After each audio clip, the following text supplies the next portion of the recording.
से छोड़ने वाले ज्यादातर जो है ना हम लोगों में नौजवान तबका है। नौजवान तबका ज्यादातर रोजा नहीं रखता। बोले नहीं मोर बॉडी हिले जावे, बॉडी हिले जा तो इछान रोजा नहीं रखो, फरिश्ता तोर बॉडी हिले तो भाई रोजा से बॉडी का क्या ताल्लुक है भाई? ऐसा भी नहीं है। और हमारी माँ बहनें कहती हैं कुर्बान जाओ, बेटे की शादी है, ईद बाद शादी है बेटे की, बेटा दूल्हा बनेगा, बेटा दूल्हा बनेगा। माँ कहती है बेटा मुन्ना रोजा नहीं राखीस बेटा, नहीं तो तोर गाल पिचके जातो पिचके जातो। रोजा रखने से गाल पिचकता है। कुर्बान जाओ, सहरी खाया करो, बरकतों वाला खाना है, बरकतों वाला खाना है। और एक बात याद रखना, इफ्तारी का जो वक्त होता है और कुर्बान जाओ अल्लाह दो खुशियां अता फरमाएगा रोजेदारों को। अल्लाह दो खुशियां अता फरमाएगा। क्या खुशियां अता फरमाएगा बोलिए? अरे बोलिए भाई, कितने खुशियां अता फरमाएगा? दो खुशियां अता फरमाएगा, एक दुनिया में एक आखिरत में। एक दुनिया में एक आखिरत में। नौजवानों मेरे बच्चों, दुनिया में अल्लाह ताला जो खुशी अता फरमाएगा वो खुशी, उस खुशी के आगे दुनिया की सारी खुशी फेल है, बेकार है, कोई मकाम है ही नहीं। कैसे दुनिया की खुशी है? हम रोजा रखे हैं।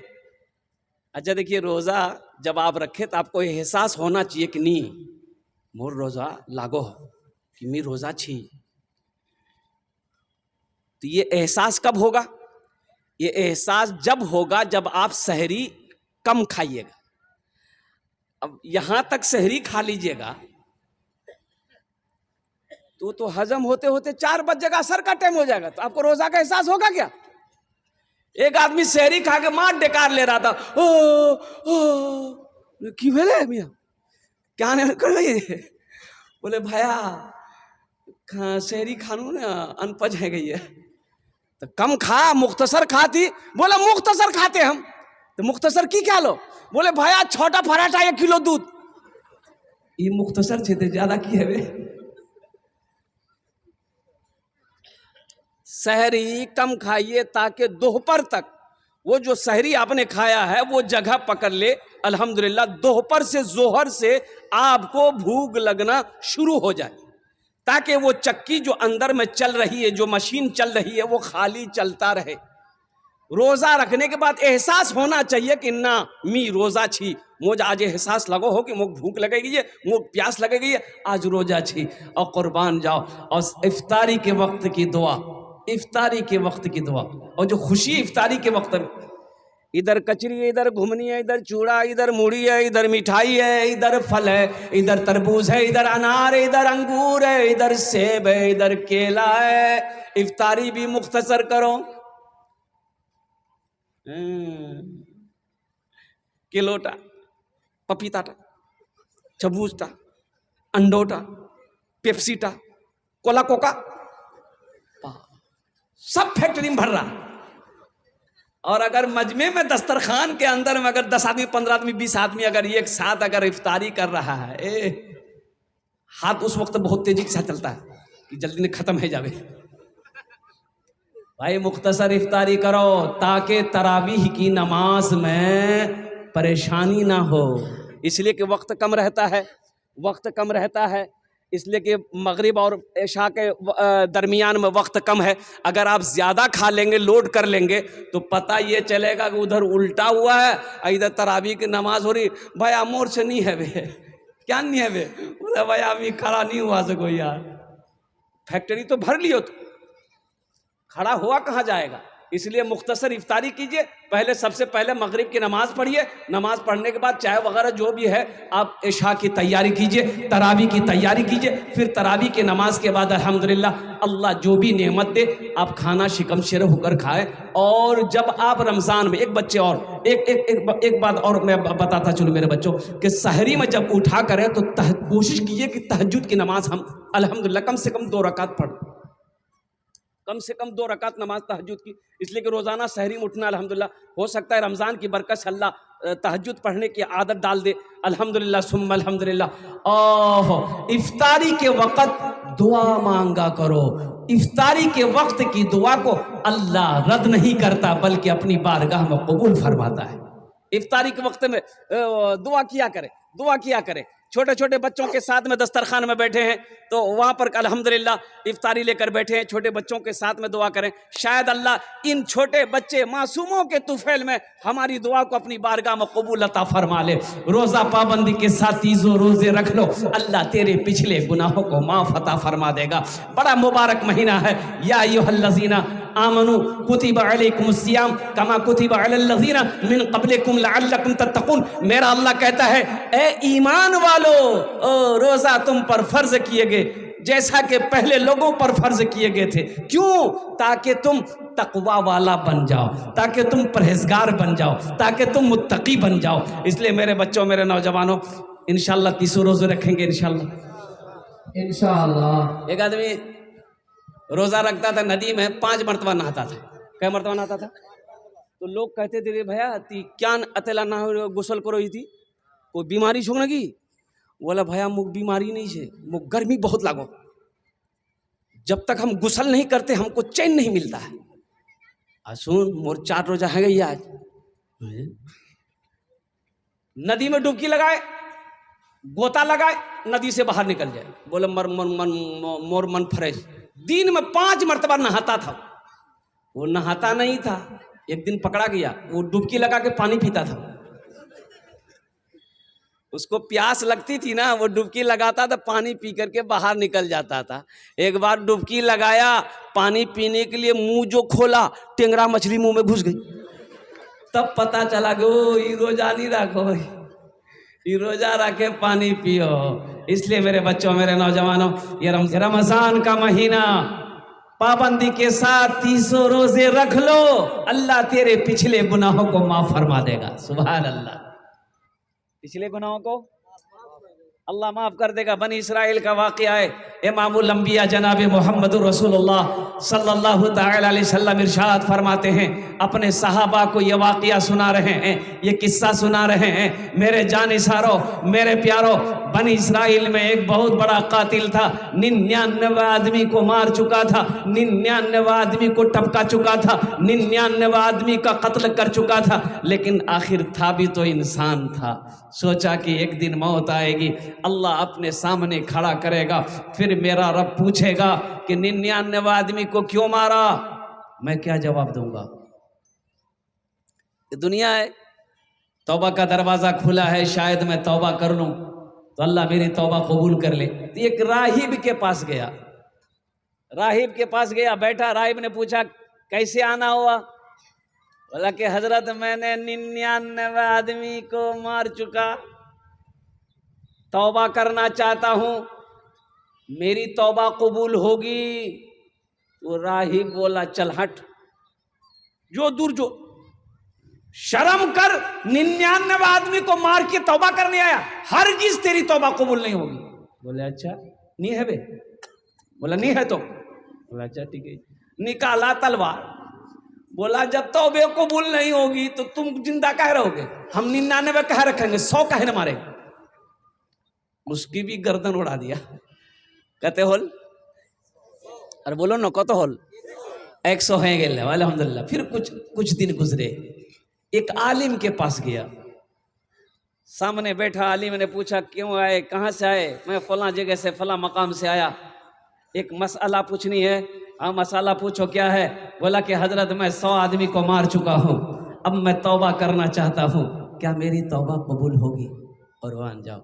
उस आलिम ने कहा कि अल्लाह का तौबा का दरवाज़ा खुला है, तौबा कबूल हो जाएगी, लेकिन इस जगह नहीं, इस जगह नहीं,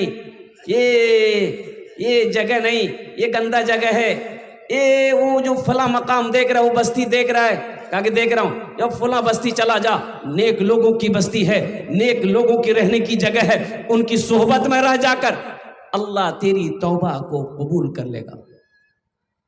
ये शख्स बड़ा खुश हुआ। अच्छा देखिए, अगर ये आलिम साहब भी अगर बोल देते कि नहीं तोर तौबा कबूल नहीं है तो 101 यही रखा हुआ था। बात समझो तो सुना।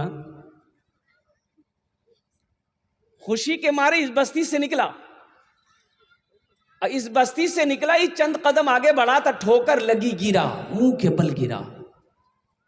फिर उठना चाहा, उठ ना पाया, जिस्म से रूह परवाज कर गई। क्यों आए थे इस दुनिया में, जाना है मालूम नहीं। क्यों आए थे इस दुनिया में, जाना है मालूम नहीं। सामाने सफर सब ठीक करो, कब होगा सफर मालूम नहीं। क्यों आए थे इस दुनिया में, जाना है मालूम नहीं। इस घर को बेहतर बनाए हो, जिस घर में रहना है 2 दिन, जिस घर में हमेशा रहना है, कैसा होगा वो घर मालूम नहीं। क्यों आए थे इस दुनिया में, जाना है मालूम नहीं। सामाने सफर सब ठीक करो, कब होगा सफर मालूम नहीं। क्यों आए थे इस दुनिया में। ठोकर लगी, उठना चाहा, उठ ना सका, हिलना चाहा, हिल ना सका, जिस्म से रूह परवाज कर गई। अब देखो, कुर्बान जाओ, अल्लाह अकबर कबीरा। उलमा फरमाते हैं, जहन्नम का फरिश्ता आ गया, 100 आदमी का कातिल है, ये मेरा मुजरिम है, मैं इसे जहन्नम में लेकर जाऊंगा। जन्नत के फरिश्ते आ गए, ना ना, ये मेरा मेहमान है, ये मेरा मेहमान है, तौबा करने जा रहा था। कि तौबा तो किया नहीं, लेकिन नीयत कर ली, तौबे की नीयत कर ली है। नीयत जरूरी है, दिल के इरादे का नाम नीयत है, जबान से नहीं कहा, लेकिन दिल में इरादा कर लिया। इसलिए ये जन्नती मेहमान है, ये मेरा मेहमान है, मैं इसे जन्नत में लेकर जाऊंगा। जहन्नम के फरिश्ते कह रहे 100 आदमी का कातिल है, मैं इसे जहन्नम में लेकर जाऊंगा। अल्लाह तीसरे फरिश्ते को भेजा, कुर्बान जाओ। ये दिखाना मकसूद था। अल्लाह तीसरे फरिश्ते को भेजा कि उन दोनों से कहो आपस में ना उलझे, जमीन की पैमाइश करो, जमीन को नापो। अब यूं समझ लिए, ये माइक है, ये इसका जिस्म है। अल्लाह ने कहा कि जिस बस्ती से अभी निकला है, अगर ये बस्ती करीब है इसके जिस्म से तो जहन्नम में लेकर जाओ, और जो बस्ती तौबा करने जा रहा था वो बस्ती अगर इसके जिस्म से करीब है तो इसे जन्नत में लेकर जाओ। अभी तो इस बस्ती से निकला ही था भाई, अभी इस बस्ती से निकला था। जिस बस्ती में तौबा करनी थी वो बस्ती तो बहुत दूर थी, इसका जिस्म तो वो समझ लिए कि वो बस्ती बहुत दूर, भी इस बस्ती से निकला था। तो जहन्नम के फरिश्ते मुस्कुराने लगे कि अभी तो इस बस्ती से निकला ही है, जमीन की पैमाइश होगी, माप होगा, तो कुर्बान जाओ, इसे तो मैं जहन्नम में लेकर जाऊंगा। लेकिन कुर्बान जाइए, उलमा फरमाते हैं कि अल्लाह ने जिस बस्ती से निकला था ये शख्स, वो जमीन अभी तो छोटी थी, अल्लाह ने कहा तू फैल जा, तू फैल जा। और जो हिस्सा दूर था, अल्लाह ने इस जमीन के इस टुकड़े को हुक्म दिया कि तू सुकड़ जा, सिमट जा, ताकि मेरा बंदा जन्नत के अंदर में दाखिल हो जाए। जमीन की पैमाइश की गई और कुर्बान जाओ, तौबा करने जिस बस्ती में जाना था वो जमीन का हिस्सा करीब आ गई। कुर्बान जाओ, मेरे रब ने ऐलान किया कि मेरे बंदे को जन्नती लिबास पहनाओ, जन्नत के अंदर में दाखिल कर दो। मेरे नौजवानों, जब कोई मुसलमान, जब कोई अल्लाह का बंदा जमीन पर गुनाह करता है, ये जमीन कहती है मौला तेरा अगर हुक्म हो, तेरी अगर इजाजत हो तो मैं फट जाऊं, या अल्लाह इसको अपने अंदर समेट लूं, समेट लूं। आसमान कहता अल्लाह तेरा हुक्म हो तो मैं टूट पड़ूं, फरिश्ते कहते हैं कि अल्लाह तेरा हुक्म हो तो मैं इसकी गर्दन उड़ा दूं, समंदर कहता है अल्लाह तेरा हुक्म है तो मैं चढ़ जाऊं, मेरा अल्लाह कहता है जमीन खामोश हो जाओ, आसमान खामोश हो जाओ, मेरे फरिश्ते खामोश हो जाओ, ए समंदर खामोश हो जाओ, मैं जानूं, मेरा बंदा जाने। ऐ कोई इतना प्यार करने वाला है, इतनी मोहब्बत करने वाला कोई, बेटा कहना ना माने, बेटा बात ना सुने बाप का, तो बाप एक दिन गुस्सा हो जाता, अपनी बीवी से कहता कि वार खाना बंद कर दे, मोर मी होटल खोले नहीं रखी आई वार्त ने, मोर कहना नहीं मानो, खाना बाहर बंद कर दे। फिर भी बेटा बात ना माने, एक दिन बाप गुस्से में आकर कहता है ती मोर घोर से निकले जा, जा मन से जा, ईजान तोर जगो नीचे। बोलो कहता कि नहीं था? बोलो भाई, भाई कहेगा कि नहीं कहेगा? बाप गुस्से में आ जाता है, लेकिन कुर्बान जाइए, वो मेरा रब कितना प्यारा रब है, कितना प्यारा अल्लाह है। हम गुनाह पे गुनाह किए जाते हैं, खता पे खता किए जाते हैं, लेकिन मेरे रब ने कभी खाना बंद किया? भाई खाना बंद किया? अल्लाह ने इज्जत में कमी दी? अल्लाह ने इज्जत में कमी नहीं दी, खाना बंद नहीं किया। हम जो चाहते वो लिबास अल्लाह पहनाता है, हम जो चाहते वो खाना अल्लाह हमें खिलाता है। लेकिन कुर्बान जाओ, मेरा अल्लाह कहता है कि कभी तो होगा, मैं इस इंतजार में हूं कि किसी ना किसी दिन मेरा बंदा तौबा करेगा, मैं उसकी तौबा को अपनी बारगाह में कबूल करूं। ये रमजानुल मुबारक का महीना आने वाला, बड़ा मुबारक महीना है मेरे बच्चों। इस महीने का इस्तकबाल करना, पाबंदी के साथ 300 रोजे रखना, पाबंदी के साथ 300। अच्छा ये ना